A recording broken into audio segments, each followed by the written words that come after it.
அரசியலமைப்பு சட்டத்தை பிரதமர் மோடி இழிவுபடுத்துவதாக காங்கிரஸ் கட்சியின் புதிய மாநில தலைவர் செல்வ பெருந்தகை தெரிவித்துள்ளார். அரசியலமைப்பு சட்டத்தை கொச்சைப்படுத்தி உலக நாடுகள் எல்லாம் காரி துப்பும் அளவிற்கு பாஜக நடந்து கொண்டது என்று அரசியலமைப்பு சட்டம் 142வது பிரிவின்படி இந்த தேர்தல் தில்லுமுள்ளு செய்து பாஜக வேட்பாளர் மேயராக இருக்கிறார்.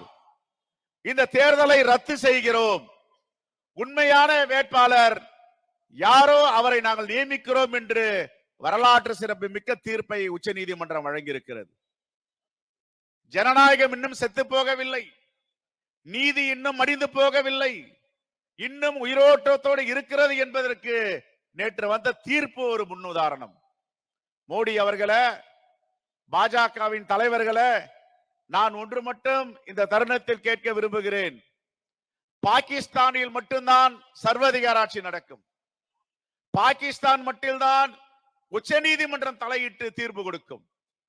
அந்த அளவிற்கு இன்று இந்தியாவை உச்ச நீதிமன்றம் தலையிட்டு தீர்ப்பு கொடுக்கும் அளவிற்கு அரசியலமைப்பு சட்டத்தை இழிவுபடுத்திக் கொண்டிருக்கிறார் நரேந்திர மோடி.